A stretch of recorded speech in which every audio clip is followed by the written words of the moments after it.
For this week, the Bank of Canada hit the pause button for the fourth consecutive time. And this week, I want to take an opportunity to unpack our thoughts and opinions on what ended up transpiring at that most recent press conference. Obviously, talking about how this could impact your mortgage renewal, and what options you should be selecting, especially as we look at other indicators that are sort of coming out in the marketplace from people like OSFI, the Office of the Superintendent of Financial Institutions, and more. This week, I want to take a look at all that and what it means for your mortgage.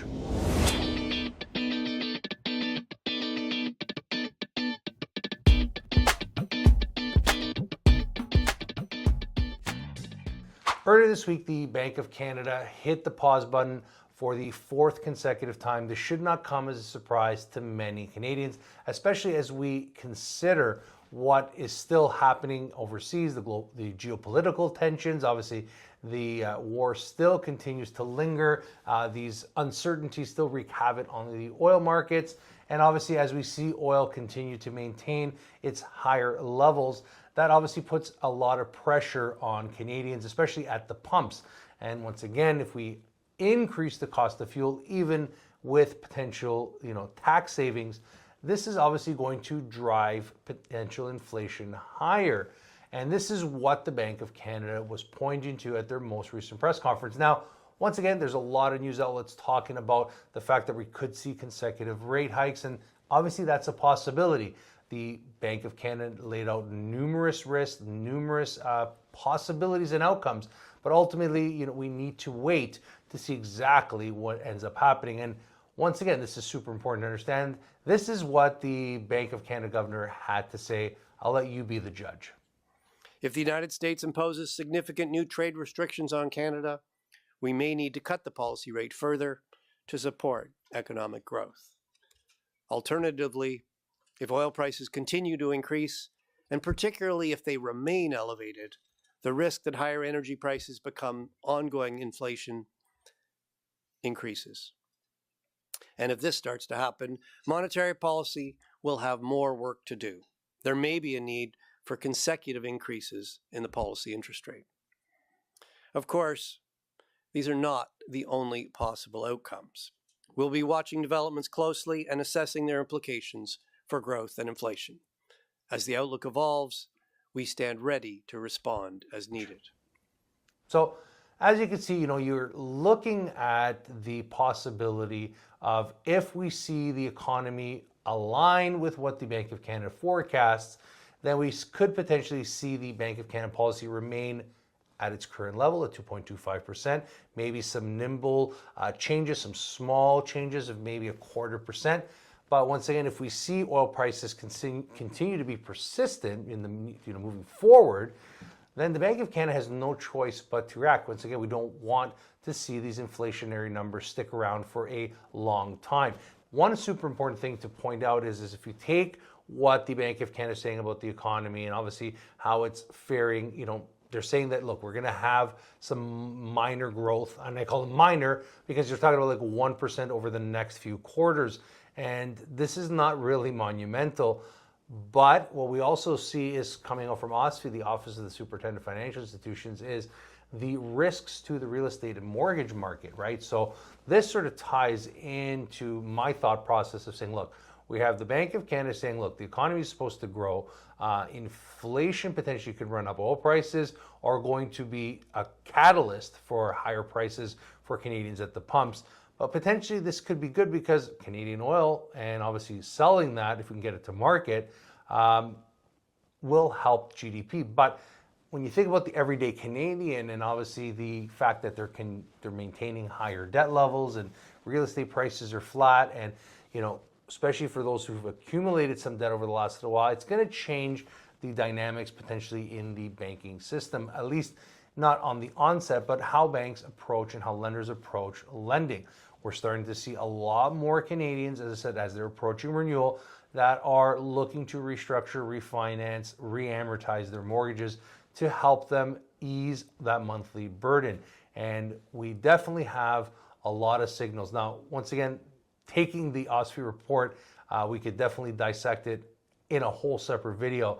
And I want to do another video in the coming week about the basically the sovereign wealth fund here that Carney introduced, or as I call it, the sovereign debt fund. But ultimately, this is a whole nother topic that we can get into because, once again, this is saying that Canadians are going to have that little bit of extra money that's left over. Let's put it to work in this fund. And ultimately, I'll share my thoughts on that when I do a video, so make sure you're subscribed. But a lot of Canadians are wondering what to do with their mortgage, and ultimately, this is a really tough question to answer, especially because we're dealing with clients individualistically, right? We're dealing with their particular scenario, their incomes, and their credit. So to draw out a blanket statement is very challenging. But what we're sort of saying is, look, it all depends on what side of the fence you're on when your mortgage renewal comes up. People say, is it better to go fixed? Is it better to go variable? And the question literally should be, what do you think is going to happen in the next little while? Just like the Bank of Canada pointed out, we have higher oil prices, but more importantly, that is a problem if we see that continue to stay elevated. But what about the relationship, the talks with CUSMA, if we don't get a good deal, right? If we see those tariffs continue to stay as they are, or they get worse, then ultimately this is going to have a other impact on the Canadian economy. I mean, there's so many different options. So what we always say is, look, at the end of the day, a lot of people are chasing the rates. On a variable rate, it's most commonly right now a lot cheaper than a fixed rate mortgage that is being offered.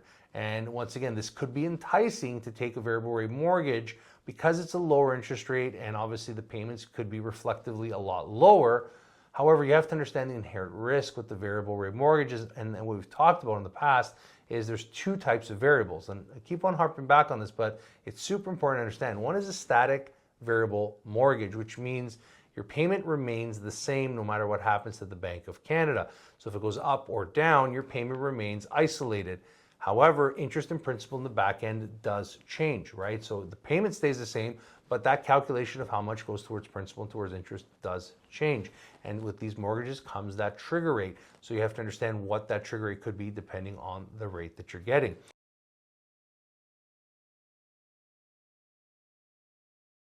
Then the other variable rate product is the true adjustable rate mortgage with the Bank of Canada. When they make that policy rate decision like they did earlier this week, obviously they've paused, but if they went up or down, your payments would be reflected in that change, right? So if it goes up 0.25%, it could be like $15 to $16 per 100,000, for example, depending on the size of the mortgage. If it's a couple 100,000, that could be a big swing.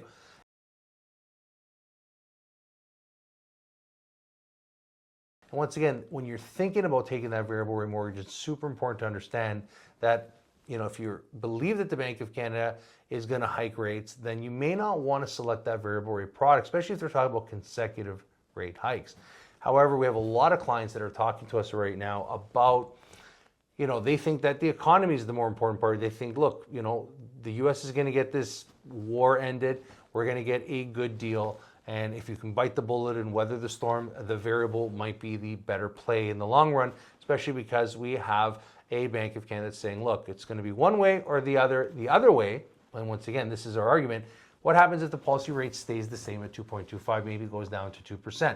Is the risk worth the reward? And that's really the question that you need to be asking yourself versus taking a slightly higher rate potentially on the fixed rate product, knowing that for the next 3 to 5 years, hey, my payment's not going to change.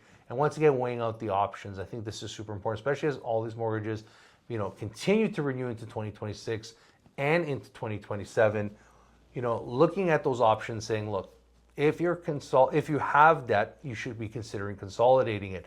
If you have lots of money owing on your line of credit or credit cards at a much higher interest rate, you need to run the math. And in the description box below, obviously, there's a link to our mortgage app. You can run your refinance calculations down there, download the app. And look, if it makes sense to do it, you should really consider your family dynamics. And yes, there might be a lot of people saying, yeah, I don't want to increase my amortization because I'm just paying more interest.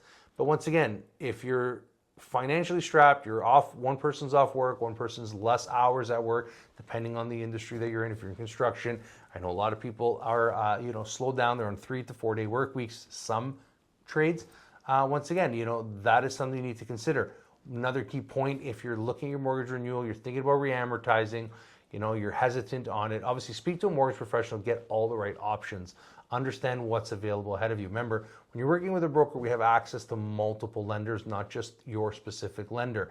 So we're able to look at all the options available, but it's super important to understand if you're extending the amortization back to 30 years, for example, depending on the lender, you have prepayment options. You have ability to increase those monthly payments as well as lump sum payments towards the mortgage to offset some of that cost. And if you hit the fan, let's say you hit that proverbial wall with income, or something happens, a life event happens, then at that particular point, you might be happy you took the 30-year, you stopped increasing the payments to shorten that amortization, and you defaulted back to the smaller payment. So in a nutshell, let me recap what that means. You take the 30-year amortization at the lower payment, you can increase your payments to pretend that you're paying a mortgage at 20 or 25 years, depending on the lender. You might have that ability to increase that specifically. And then, if things actually hit the fan, and let's say you lose a job, person goes off for work, you can always default back to that extra 30-year amortization, not have to contribute that extra little bit of money, which, once again, any payment that you make above and beyond the required mortgage amount of what you're specified for your term and your amortization, that money goes straight towards principal. So it's super important to understand you have options. But the other thing is super important to understand is when we're going through these processes is obviously, we're talking about OSFI, the inherent real estate risk. You're talking about the economy, a lot of fear, a lot of volatility. What about home prices? And that's another problem that we're seeing is when we're going up to maybe order that appraisal, or we're looking at when that client purchased that home, there might not be sufficient amount of equity in the home to refinance, which is putting a lot of people in a really bad situation where they have no choice but to renew that mortgage with their existing lender with the terms that they're provided. So once again, Bank of Canada is holding that policy rate. Are you hoping that the Bank of Canada and the economy improves and we get a good deal? Will you take a variable? Would you consider taking a variable? I want to hear from you in the comment sections below what you've been doing at renewal time. So we'll leave the video here. Wishing everyone a wonderful Friday and even better weekend ahead. Thanks for stopping by. We'll see you all next week.